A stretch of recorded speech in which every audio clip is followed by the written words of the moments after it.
प्यारे बच्चों, आज आप कक्षा 10वीं के विज्ञान में जैव प्रक्रम के अंतर्गत जैव क्रियाओं का अध्ययन करेंगे, जैसे परिवहन, उत्सर्जन।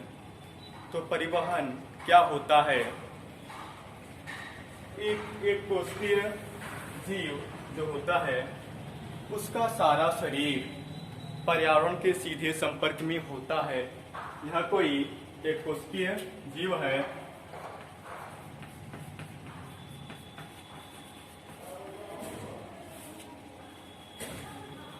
और ये उसका बाह्य पर्यावरण है।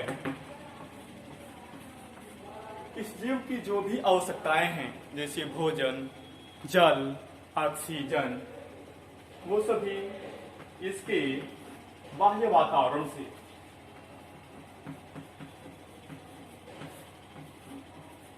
साधारण विसरण के द्वारा इसके शरीर के अंदर चले जाते हैं। ये तीनों आवश्यक पदार्थ साधारण विसरण के द्वारा इस जीव के अंदर चले जाते हैं। भोजन जाने के पश्चात जीव शरीर के अंदर कोशिकीय आवश्यकता के अनुसार भोजन टूटता है। भोजन जब टूटता है तो ऊर्जा बनती है और साथ ही साथ हानिकारक चीजें भी बनती हैं, जैसे कार्बन डाइऑक्साइड, नाइट्रोजनी अपशिष्ट, ये भी बनता है। तो इसको शरीर से बाहर निकालना अति आवश्यक होता है। अगर ऐसा नहीं हुआ तो जीव के अंदर विषैले पदार्थों की प्रचुरता हो जाएगी, जिससे जीव की मृत्यु तक हो सकती है। तो इसके अंदर शोषण के दौरान जो हानिकारक चीजें बनती हैं, शोषण में ऊर्जा का निर्माण तो होता ही है, साथ ही साथ कार्बन डाइऑक्साइड जैसे हानिकारक पदार्थ भी बनते हैं। तो ये हानिकारक पदार्थ इसके शरीर से बाहरी वातावरण में साधारण विसरण के द्वारा चली जाती है। तो एक कोशिकीय जीवों में गैसों का आदान प्रदान, भोजन का आदान प्रदान, जल का आदान प्रदान, जरूरी पदार्थों का आदान प्रदान साधारण विसरण के द्वारा संभव हो पाता है। लेकिन अगर हम बात करें अपने जैसे बहुकोशिकीय जीवों के बारे में, तो हम लोगों का जो शरीर होता है असंख्य कोशिकाओं से निर्मित होता है। हमारे शरीर में अरबों खरबों कोशिकाएं होती हैं। इसलिए हमारे शरीर की सभी कोशिकाएं बाह्य वातावरण के सीधे संपर्क में नहीं होती। जैसे मान लीजिए यह कोई मनुष्य का संरचना है। इसके शरीर में असंख्य कोशिकाएं होती हैं।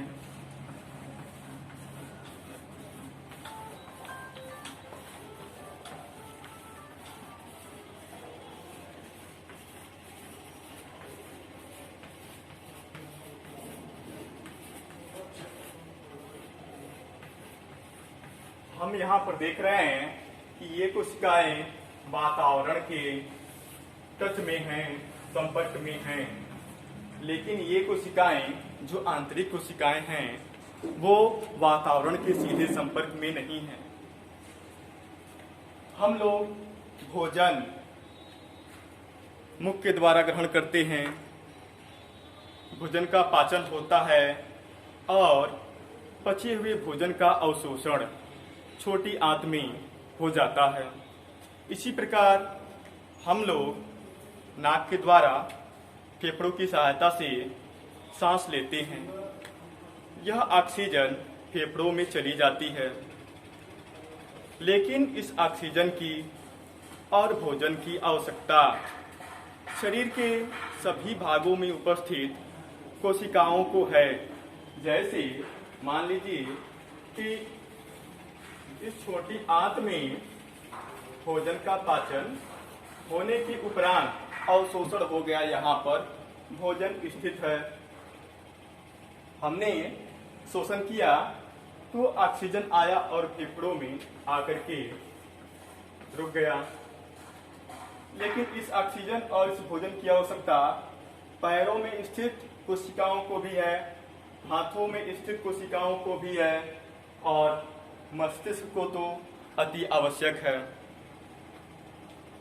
इसलिए यह जो भोजन छोटी आंत में है वो यहाँ से चल करके शरीर के सभी भागों तक जाना चाहिए। जो ऑक्सीजन फेफड़ों में है उसको भी शरीर के सभी भागों में जाना चाहिए।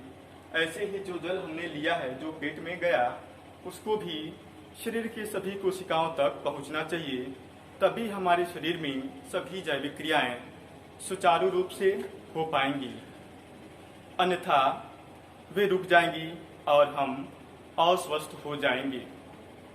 क्योंकि हमारे जैसे बहुकोशिकीय जीवों में कोशिकाएं बहुत ज्यादा होती हैं, अतः अगर बात करें साधारण विसरण की तो वह गैसों के आदान प्रदान में, भोजन के आदान प्रदान में, भोजन को शरीर के सभी भागों तक पहुंचाने में, यहाँ पहुंचाने में अपर्याप्त हो जाता है, असक्षम हो जाता है। कारण यह है कि अगर फेफड़े में जो ऑक्सीजन आई है उसको फेफड़े से चलकर पैर के उंगलियों तक आना हो और वो भी साधारण विसरण के द्वारा, तो करीब करीब 3 वर्ष लग जाएंगे। अगर हम लोगों की सांस 2 मिनट, 5 मिनट, 10 मिनट रोक दिया जाए तो दम घुटने लगता है। अलग अलग लोगों की अलग अलग क्षमताएं होती हैं, लेकिन कोई भी व्यक्ति 3 वर्षों तक अपने सांस को रोक करके नहीं रख सकता। तो अगर फेफड़ों से पैरों तक ऑक्सीजन साधारण विसरण के द्वारा आती है तो इसमें एक लंबा वक्त लगेगा, जिसके कारण यहाँ पर जो कोशिकाएं हैं वो मृत हो जाएंगी, और जब मृत हो जाएंगी तो पैर काम नहीं करेगा। यही हाल बाकी अंगों के साथ भी हो सकता है। इसलिए हम कहते हैं कि साधारण विसरण हम जैसे बहुकोशिकीय जीवों में गैसों के आदान प्रदान, भोज्य पदार्थों के आदान प्रदान, जल के आदान प्रदान के लिए असक्षम है, सक्षम नहीं है। लेकिन यहाँ पर जो कोशिकाएं हैं, यहाँ पर जो कोशिकाएं हैं, यहाँ पर जो अंग है, इनको ऑक्सीजन तो चाहिए ही, जैसे भी पहुंचाया जाए। यानी कि इन कोशिकाओं को, इन अंगों को ऑक्सीजन पहुंचाने के लिए कोई न कोई तकनीक, कोई न कोई उपाय होना चाहिए, तभी जीवधारी जिंदा रह पाएगा। यदि हम बहुकोशिकीय जीवों के संगठन को देखें तो हर विशेष कार्य को करने के लिए उनमें ऊतक होता है, अंग हो सकता है, अंग तंत्र होता है। जैसे सांस लेने के लिए हमारे शरीर में फेफड़ा होता है, जब फेफड़ा फूलता है, फैलता है, तो ऑक्सीजन युक्त वायु शरीर के अंदर चली जाती है। यह प्रक्रिया नाक की सहायता से किया जाता है। चलने के लिए पैर बने हैं, रक्त को शरीर में दौड़ाने के लिए हृदय बना है। इसी प्रकार प्रत्येक अंगों के लिए, प्रत्येक क्रियाओं के लिए कोई न कोई अंग बना है। जैसे उत्सर्जन के लिए किडनी है, अर्थात वृक्क है, वैसे ही परिवहन के लिए मैं आपको परिवहन के बारे में बता दूं। शरीर के अंदर जब भोजन किसी विशेष अंग तक आ जाता है तो उस भोजन को शरीर के सभी भागों तक, जो जल शरीर के अंदर है, जो ऑक्सीजन है, उसको शरीर के सभी भागों तक पहुंचाना ही परिवहन कहलाता है। जो भोजन, जल, ऑक्सीजन, हार्मोन जैसी आवश्यक चीजें जो शरीर के सभी भागों के लिए बहुत आवश्यक है, उनको शरीर के सभी कोशिकाओं तक पहुंचाना ही परिवहन कहलाता है। अतः इस परिवहन काम के लिए भी जीव शरीर के अंदर कोई न कोई अंग, ऊतक या अंग तंत्र होना चाहिए। तो मनुष्यों में इस कार्य के लिए, यानी कि परिवहन के लिए परिवहन तंत्र होता है। क्या होता है? परिवहन के लिए परिवहन तंत्र होता है। इस तंत्र में हृदय मुख्य अंग होता है। हृदय के साथ साथ रक्त होता है और रक्त वाहिनियां होती हैं। रक्त वाहिनियां,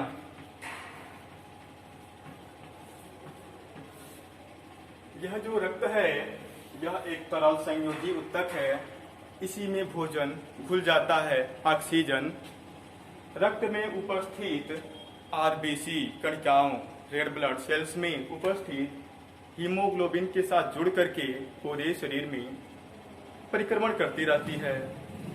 ऐसे ही हार्मोन, जो जो आवश्यक चीजें हैं वो रक्त के द्वारा शरीर के पूरे भाग में पहुंचते रहते हैं, दौड़ते रहते हैं। अगर हम बात करें पौधों की तो उनमें दो प्रकार के विशेष ऊतक पाए जाते हैं। एक है जाइलम। पौधों के लिए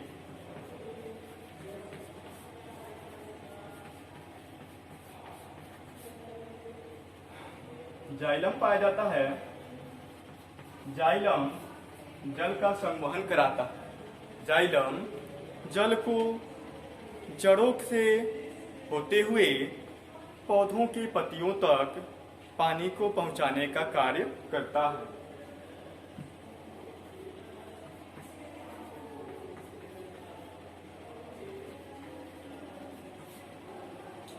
इसके साथ ही पौधों की पत्तियों में जो भोजन बनता है उस भोजन की आवश्यकता पौधों के शरीर में सभी भागों को होती है।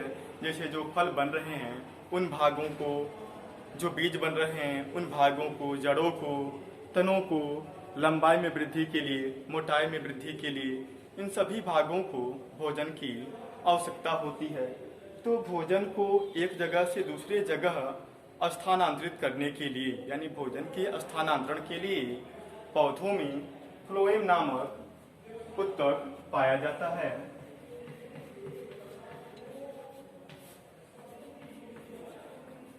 फ्लोएम फूड या भोजन का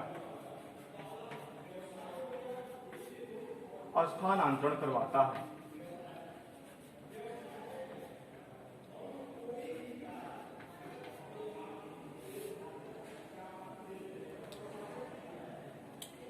ये जाइलम और फ्लोएम दोनों ही संवहन ऊतक कहलाते हैं। संवहन ऊतक या संवहन बंडल कहे जाते हैं। अब मान लीजिए कि इन कोशिकाओं में भोजन आ गया, यहाँ पर भोजन आ गया। इस कोशिका को जैविक क्रियाएं करनी होती हैं और जैविक क्रियाएं बिना ऊर्जा के कैसे हो सकती हैं? इन जैविक क्रियाओं को करने के लिए ऊर्जा की आवश्यकता होती है और ऊर्जा तब मिलेगा जब इस कोशिका में शोषण हो, और यदि शोषण होता है तो ऊर्जा तो बन जाएगी और यह कोशिका अपना काम भी कर लेगा। लेकिन जो इसमें हानिकारक पदार्थ बनते हैं, अगर वे किसी कोशिका में रहें तो यह कोशिका मृत हो जाएगी। धीरे धीरे ये कोशिका, धीरे धीरे ये, ऐसे करके कोशिकाएं मृत होती रहें तो जीव ही मर जाएगा। कोशिकाओं में ये जो हानिकारक पदार्थ बना है इसको बाहर निकालने की आवश्यकता है, बाह्य वातावरण में निकालने की आवश्यकता है। शरीर के कोशिकाओं में जो हानिकारक पदार्थ बनते हैं, जो अनावश्यक हैं, जो जहरीले हैं, विषैले हैं, जैसे कार्बन डाइऑक्साइड, नाइट्रोजनी अपशिष्ट जैसे अमोनिया हो गया, यूरिया, इन सभी चीजों को शरीर से बाहर निकालने की प्रक्रिया को ही हम लोग उत्सर्जन या एक्सक्रीशन कहते हैं। तो यदि हम फिर से बहुकोशिकीय जीवों के संगठन पर नजर डालें तो हर काम के लिए कोई न कोई ऊतक या अंग तंत्र होता है। तो इस उत्सर्जन प्रक्रिया के लिए भी कोई न कोई अंग या अंग तंत्र होना चाहिए। तो इस उत्सर्जन की प्रक्रिया के लिए जो मुख्य अंग होता है वो वृक्क होता है, किडनी या गुर्दा। साथ ही साथ इसके सहायक अंग भी होते हैं जैसे फेफड़े, त्वचा।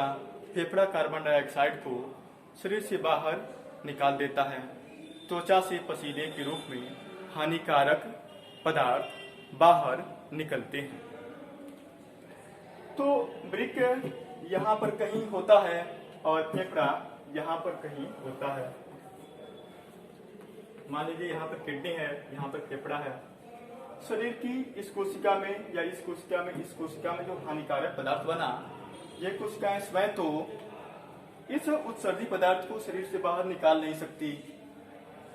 इन पदार्थों को वृक्क तक जाना होगा, जो इसमें कार्बन डाइऑक्साइड बना है उसको फेफड़ों तक जाना होगा, तभी ये फेफड़ा उसको बाहर निकालेगा।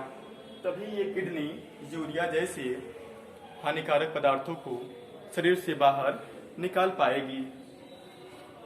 तो ये सब जो उत्सर्जी पदार्थ होते हैं, इन सभी को शरीर के सभी भागों से उत्सर्जी अंगों तक पहुंचाने का कार्य यही परिवहन तंत्र करता है। यह परिवहन तंत्र शरीर की प्रत्येक कोशिका में निर्मित हानिकारक पदार्थों को उनके गंतव्य स्थानों तक यानी कि उत्सर्जी अंगों तक पहुंचाने का कार्य करती है। अब आप गति, गमन, जैव क्रियाओं के बारे में जानेंगे। आप गति या मोशन के बारे में जानते होंगे। गति का मतलब यह है कि समय के साथ कोई भी वस्तु अपनी स्थिति में बदलाव कर रहा हो। जैसे ये चार्ट यहाँ है, इसने अपनी स्थिति में बदलाव कर दिया, यानी कि ये गति में था। कुछ समय के लिए ये गति में था। जंतु जो होते हैं वो भोजन की तलाश में, अपने साथी की तलाश में, वातावरणीय दशाओं, गर्मी, ठंडी से बचने के लिए, बरसात से बचने के लिए या शत्रुओं से बचने के लिए या घर या आवास की तलाश में एक जगह से दूसरे जगह जाते हैं। सुरक्षित जगह पाने के लिए एक जगह से दूसरे जगह जाते हैं। इसमें वे अपनी इच्छा के द्वारा जाते हैं।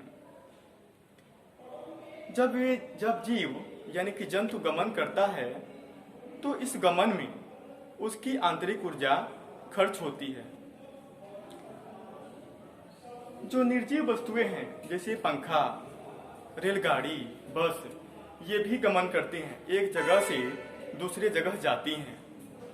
जंतु भी एक जगह से दूसरे जगह जाते हैं, लेकिन इन दोनों की गतियों में बहुत अंतर है। जंतु अपनी इच्छा के द्वारा, अपनी आंतरिक ऊर्जा के द्वारा एक जगह से दूसरे जगह जाता है, लेकिन रेलगाड़ी, बस, ये जो निर्जीव वस्तुएं हैं, ये किसी न किसी दूसरे व्यक्ति की इच्छा के कारण गति करते हैं। जब तक ड्राइवर की इच्छा नहीं होगी तब तक रेलगाड़ी, बस गति नहीं कर सकता है। अब देखिए गति व गमन। जैसे ये पौधा है,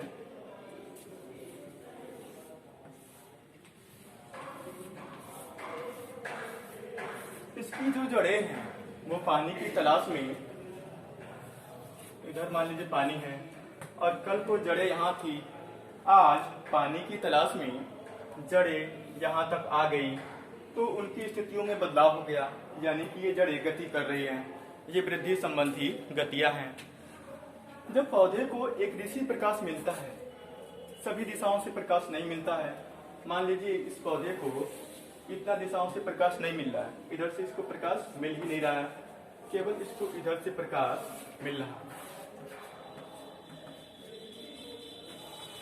तब यह जो पौधा होता है वह प्रकाश की दिशा में घूम जाता है।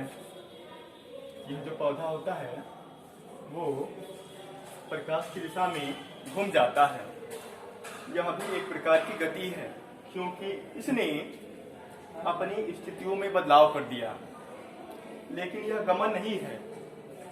गमन क्यों नहीं है? क्योंकि इस पौधे ने अपनी जगह को नहीं बदला।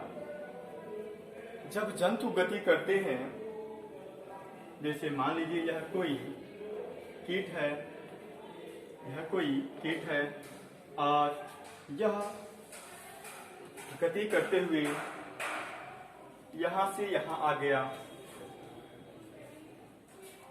तो इसकी स्थिति भी बदल गई, इसका स्थान भी बदल गया। जब स्थान भी बदल जाए तो हम कहते हैं कि जीव गमन कर रहा है, अर्थात वो लोकोमोशन कर रहा है। पौधे ऐसा नहीं कर पाते। पौधों में हल्का हल्का थोड़ा बहुत गति पाई जाती है, लेकिन सक्रिय गमन केवल जंतुओं में पाया जाता है।